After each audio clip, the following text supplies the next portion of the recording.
Hi, I'm Chike Coleman from the Wilshire Watcher. That's Chuck Kaplinski from the News Gazette.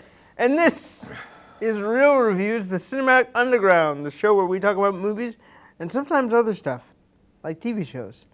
And this week, Chuck, we had what? You just seem irritatingly cheery today. Oh, yeah. I'm Any idea why? Why is this? I'm happy because unlike last week, where I had the disastrous monologue about Ghostbusters 2016, I saw another possibly good movie this week, and that makes me feel good. Okay. Speaking of which, you hadn't seen Ghostbusters 2016 last time we spoke, All right. but you have now. You want to give your thoughts? I enjoyed it. I enjoyed it more than I thought I would. I liked it, I think, primarily because of the four women involved. I thought they were very appealing. I liked the special effects. They were appropriately fun and scary. And I guess for me, that was just the bottom line. The difference for me between the first one and this new one is I just thought the characters were much more likable and I could relate to them more. Yeah, I'll definitely agree with you that all the characters, even though some of them get the short shrift on the character development side, are very likable women in general.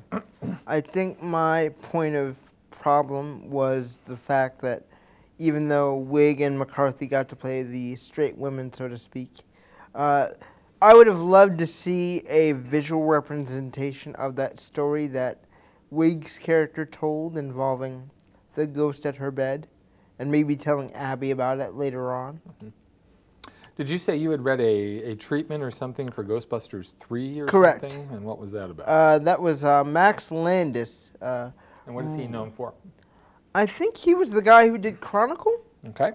He wrote a treatment for Ghostbusters 3, which involved the Ghostbusters branching out to different regions of the world and the United States, and that becoming a whole booming business. But since they trapped all the ghosts, the business dried up, so a lot of the factions kind of closed down, except for the LA branch, which is deriving their fame from the fact that they just wear the Ghostbuster suits and are faux scientists, and the New York branch, of course, which is managed primarily by Spengler's daughter, I'm sorry.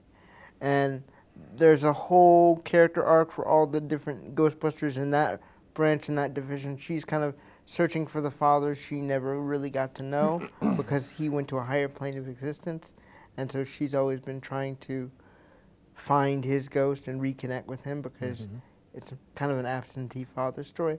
But you can find that online at Max Landis' website. It's a great script, and I would have loved to see that turned into a movie. All the Ghostbusters have cameos, and per Bill Murray's request, he's not in it much, and they treat the death of Harold Ramis with a level of respect that is much higher than a stone statue in the 2016 remake. So I really like that treatment, and I think it's something you should check out, and anybody who's a Ghostbusters fan should check out. So I want to switch gears, and I want to first ask you, how much of a Star Trek fan are you? You know, I never really got into the TV series, any of them. But obviously I knew the basic mythology, I knew the setup, I knew the characters and things like that. But by and large, over the years, I have liked the movies. I've liked more of them than have disliked them. And I always find myself being caught up in the whole thing and swept away by it when it's done well.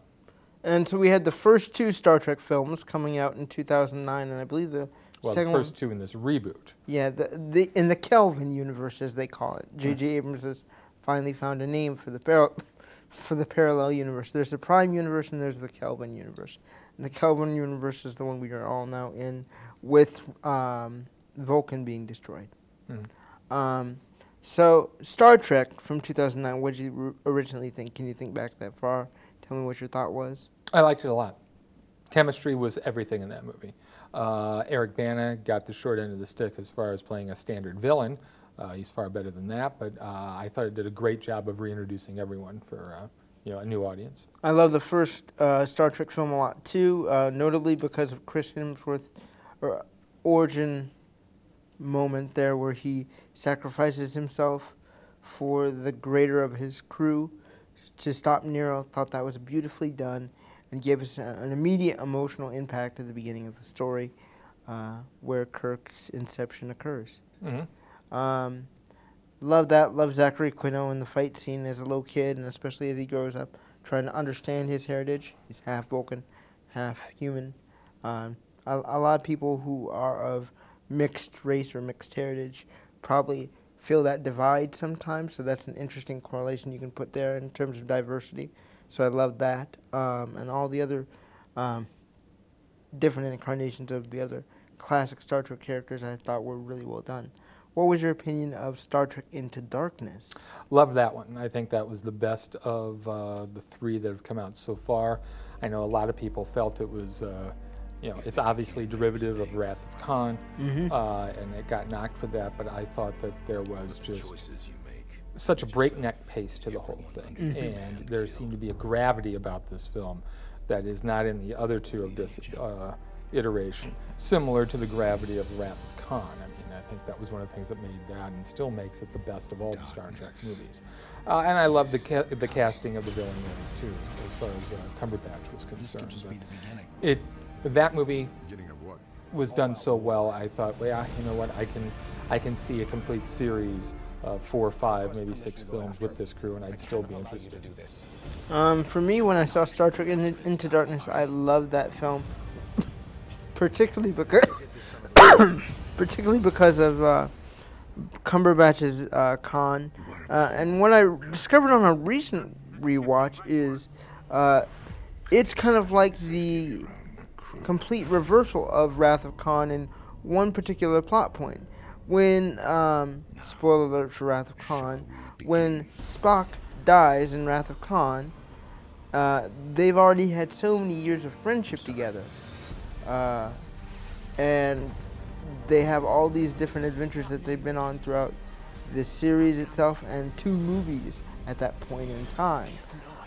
In Into Darkness, it's a reversal where they haven't really established their friendship, but Spock basically through that film learns the importance of sacrifice and caring for another person, something he had struggled with through the first film and acknowledges in the second, which I thought was a beautiful piece of symmetry.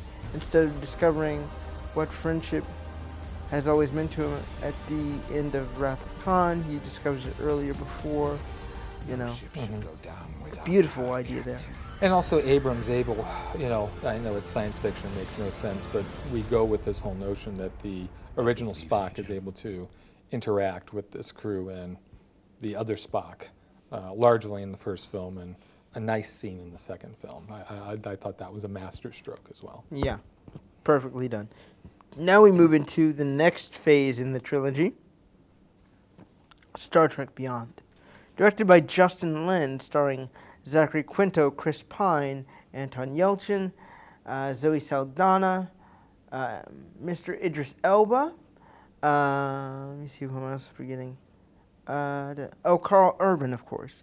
The crew of the Simon Pegg. Oh, and Simon Pegg. Sorry, Simon Pegg. Who actually has a story credit this time around of writing the screenplay for Star Trek Beyond. This film centers around the fact that the Enterprise crew help a desperate person who's been kind of not imprisoned on a planet. She's escaped the planet to go to the colony where the Enterprise is being repaired and docked and asks for their assistance. Kirk, of course, says this woman is in need of our help and we're a peaceful federation, so why not go and help her? They go to help her only to find that they have been lured into a trap because a peace offering that they offer to another alien race at the beginning of the film proves to be the MacGuffin of what the villain wants. What he wants that for, we don't find out until later, but we also find out he has a, let's say, a slight connection to Kirk. Can we say that? Is that fair? Say a slight connection? Slight connection to the Federation. Slight connection to the Federation. And so what happens is that the ship gets attacked and they're marooned on the planet they were trying to rescue this woman's ship from, and from there things proceed. Justin Lin has been primarily known for handling the sequels of the Fast and the Furious franchise. He brings that frantic action pace to the Star Trek universe, and while some would say that it's a good story for him to helm, I feel like the breakneck pace of this film that they try to establish through exploration this time rather than straight up action as in the first two doesn't do the film any favors. I feel like it's a good film with a good story, but it's just done far too quickly. The action scenes are a bit breakneck for me, but I still love all the different character developments. We get more Chekhov this time, which is beautiful considering the late passing of Anton Yelchin. And we get a beautiful acknowledgement of Leonard Nimoy's Spock at some point in the film, which I thought was actually also touching. We have the characters who are trying to figure out who they want to be because they've been on this they've been on this 5-year mission and they're in year 3. So everybody is trying to figure out where they want to go to next and what they want their lives to be.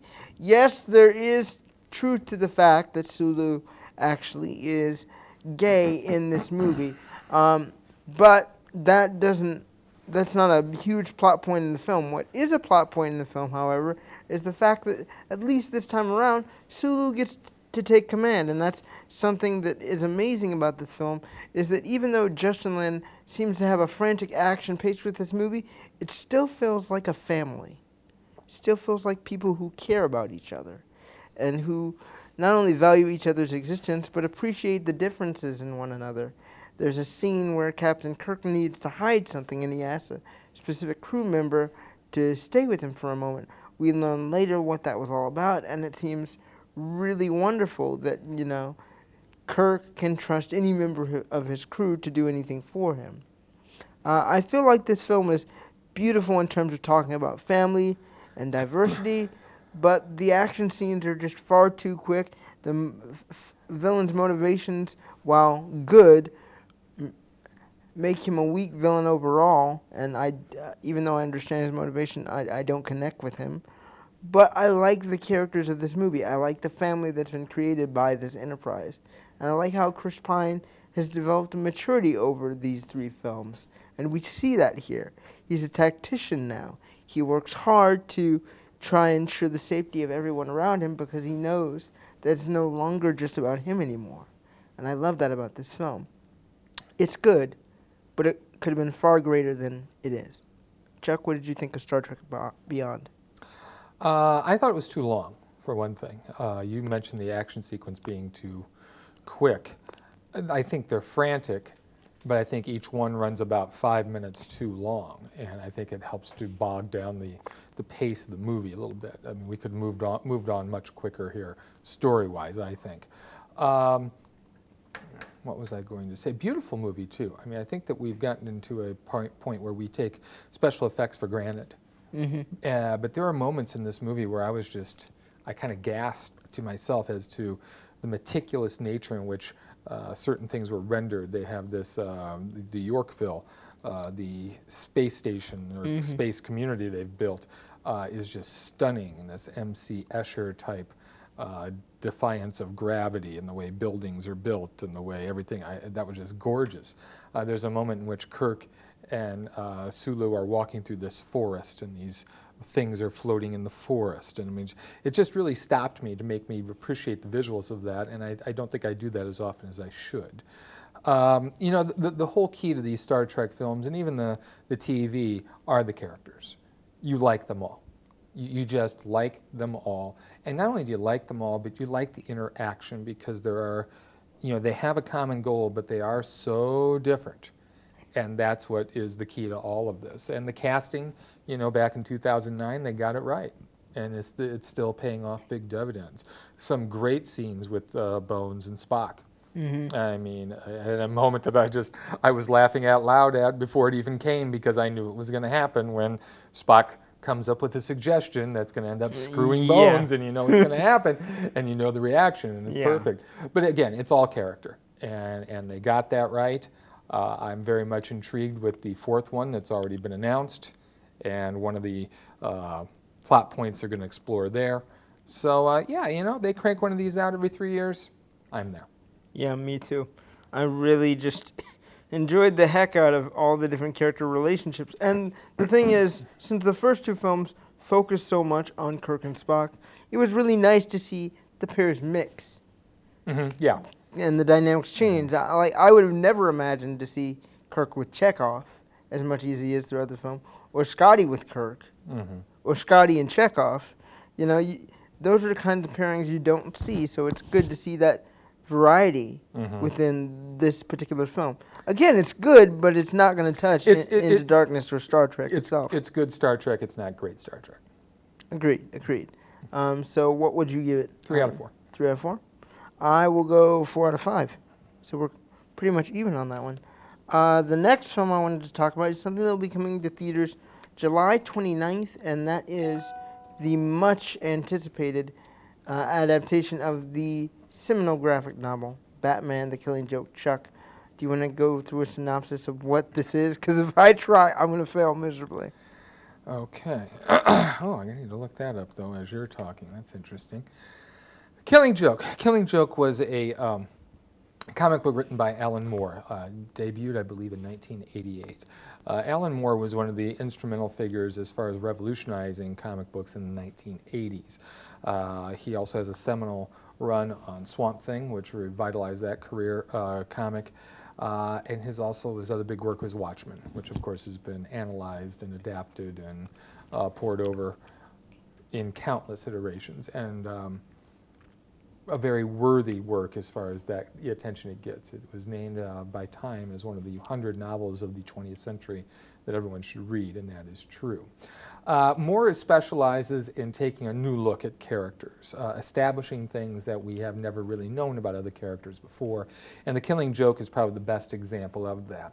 The Joker was first introduced in the Batman comics in Batman #1, 1940, and over the years we had never gotten a definitive origin of him. He just is who he is, and we know that he perhaps was a person who was part of a botched robbery that then resulted in his ghastly appearance. But The Killing Joke goes into who he was as a person before he becomes the Joker, and it is a very, very touching, tragic story. All this comes about when Batman goes to Arkham Asylum one night, where all of the crazies in Gotham are locked away, and he wants to have a conversation with the Joker about their relationship and if they can perhaps avoid what he knows will be a tragic end to both of them.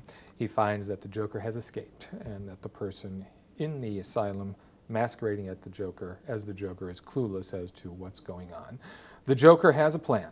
He is going to recreate some things with Commissioner Gordon and his daughter, Barbara, Batgirl, as the focus. He is going to put Commissioner Gordon through a series of trials to see if his mind will snap, just as his mind had snapped and just as Bruce Wayne's mind had snapped as well. And while this is happening, we get flashbacks showing us about where the Joker came from, what he was all about, and the tragic circumstances that led to his one fatal night in which he loses grip with sanity. Wonderful synopsis, Chuck. I love this movie. Now, you hadn't read the comic. I had not. I love this movie so much because it doesn't just give us that origin of what you're talking about, or the scenes where Batman's dealing with what could be, the Joker's possible motive for doing all the crazy things he does. They actually include a story with Batgirl because, as many would know, in Batman The Killing Joke, Batgirl is shot by the Joker, and his father, or her father, captured. I love this movie for a multitude of reasons, mostly because they got the voice cast back for Batman the Animated Series, which is one of my favorite animated series of all time, and these voices are not only the seminal favorite, but in my mind, the definitive versions of these characters. I like the way that the movie grounds itself in giving Batgirl a taste of what it's like to possibly go over the edge, much in the same way Bruce wanted to go over the edge after his parents were killed. I love that. I love the idea that we have the Joker basically saying, I'm going to make you as crazy as I felt all these years. Let's see if I can do it. And then what he does is so vile, so disgusting, so much of a personal attack on who Gordon is and what Gordon cares about, that when you realize what he's done, you're just sitting there shocked and like, yeah, Batman's not going to have any way to turn back, especially given the events of what happened before Batgirl answered that door to reveal the Joker standing there. And that made it a very cohesive, full film for me, despite it only having an hour and 15-minute runtime. I love the animation. It's gorgeous. I love the action, the little bit of it that there is. And I love the resolution of the film, because they both realize, you know what, it's going to happen whether we like it or not. We just got to roll with the punches. Chuck, what did you think of Batman the Killing Joke? Well, first off, I should say I've never been a fan of the animation style of the DC animated films, primarily because I know what's possible, and they've always come off to me as cheap as far as the animation style concerns, and that just irritates me. I just wish they'd spend the money and do it right. That being said, yeah, this is a classic story, and one that I've read many, many times, because like Moore's work, it has so many different layers to it. There's a lot going on, and I like that he takes the work seriously. He takes these characters seriously. And what a lot of people don't realize is that they are a reflection of us. They're a reflection of what we all go through at certain points in our lives. No, none of us turn into homicidal clowns or dress up as flying bats as a result of the things we go through. But, you know, we do all face crises in our life, and, you know, how we respond to those things tells us and makes us who we are. And that's what the bottom line of this film is. I like the music in the film. As you say, the voice cast is back, and they do an exceptional job as well. So yeah, I like this movie. I like this movie more than I thought I would. I feel like you said, it's a powerful tale of what could drive a person crazy, and they don't hold back. That's the other thing I love. They don't hold back at all. Yeah, it is rated R for a reason. Yeah. And yeah, it's definitely, this is not for the kids. Definitely not, but it's a great step forward in animation storytelling, even if the animation isn't that great. So next week, what we got? We got Jason Bourne next week? Jason Bourne, Bad Moms, and Woody Allen. Well, 2 out of the 3 of those films I will probably see. Okay. So we're going to have a full show next week. Until then, you can find Chuck's work at thenewsgazette.com and the Illinois Times, and you can find my work at wheelchairwatcher.com. Until then, we will see you guys later. Bye, guys.